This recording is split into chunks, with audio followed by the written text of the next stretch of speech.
So, member of the European Parliament, Jerzy Schöpflin, I hope that I'm pronouncing that correctly, um, is member of the European People's Party um, group in the European Parliament, and his home party is Fidesz of Hungary. And he has come up with the idea of putting pigs' heads up at the Hungarian border. Uh, yeah, I was a bit speechless too when I read that, just as I'm now. And so, what is the context? So, the context is that at the Hungarian border, people have put up scarecrows made from sugar beets in order to scare away refugees. And Andrew Sterline, uh, the media director of Human Rights Watch Brussels, protested against that on Twitter, saying that can't do that, put up scarecrows for people. Um, and what he wrote is, quote, "Refugees are fleeing war and torture, Hungary. Your root vegetable heads will not deter them," unquote. So to this, aforementioned member of the European Parliament, Schöpflin, answered, "Might do so. Human images are haram, but agree, pig's head would deter more effectively," unquote. Is this the level we want to get to in our relations with the outside world? Is this how we want to greet people who come to our continent? Is that what we want to do? Now, Hungary already made great efforts to keep out refugees. In 2015, when they were not able to manage the stream of refugees anymore, they built a big fence to the border with Serbia and later also with Croatia. And that was fairly effective. So politicians usually say, liberal politicians say, you can't keep out refugees with fences. Well, that's actually not true. Uh, in October 2015, 90,000 people were crossing that border. And in November 2015, after they closed the border, it was 350. So that's a big difference. Um, and Hungary was actually the country that, compared to the population, took in most refugees in the European Union, and they were not able to cope with that anymore. Then, as we know, there has been a quota for distributing 120 migrants in the European Union, which is, of course, not all migrants that came. About a tenth of the migrants that came, or refugees, but refugees are a special kind of migrants. Um, so they wanted to distribute 120,000 refugees according to a quota, and that quota would have meant less migrants for Hungary. Nevertheless, Hungary was against that solution, and there is going to be a referendum on the 2nd of October this year on the quota, and the Hungarian government hopes that people will vote against this quota. And they say it's a matter of principle. The EU cannot decide which state has to take care for refugees and how many we have to take care of.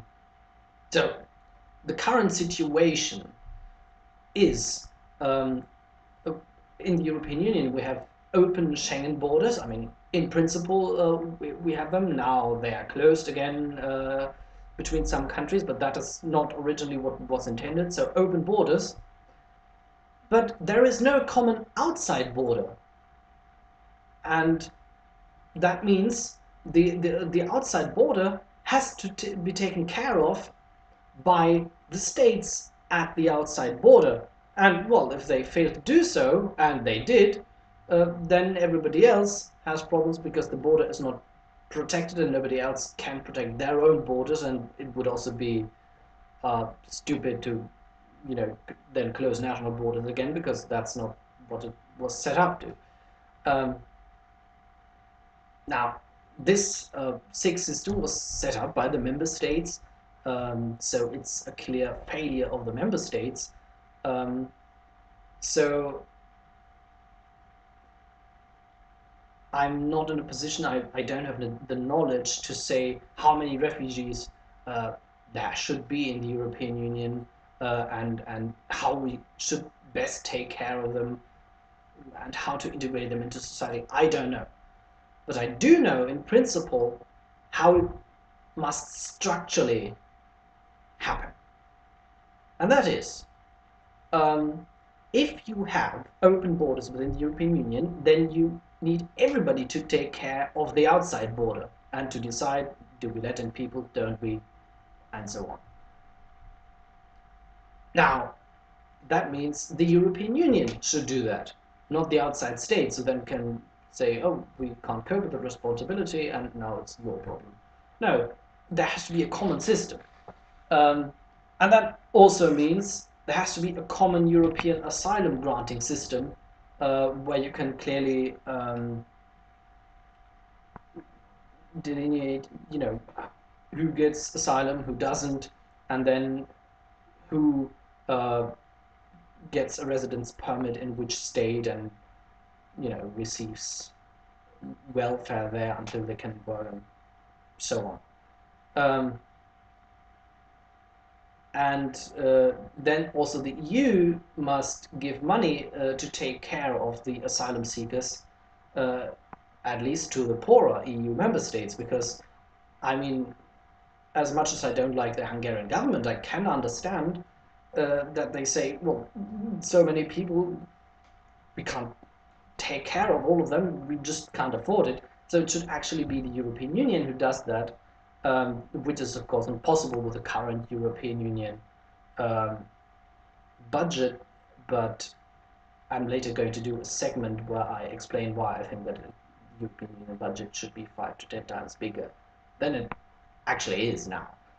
So it should be the European Union who takes care of the borders, and the European Union who takes care of refugees, so that not the member states can try and give the responsibility to somebody else and make everything somebody else's problem, and in the end, well, nobody takes care of the refugees.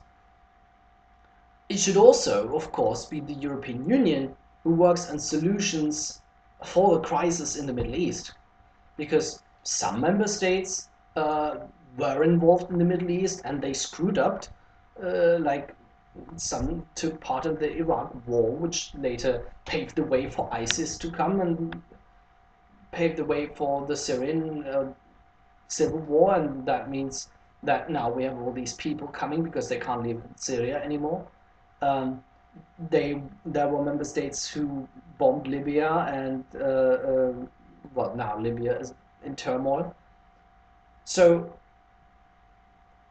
it's some states who do something and or don't. You could also argue, well, we should have engaged somewhere, and a member state doesn't, and then some other member state has to take care of the burden uh, by having to take care of hundreds of thousands of people.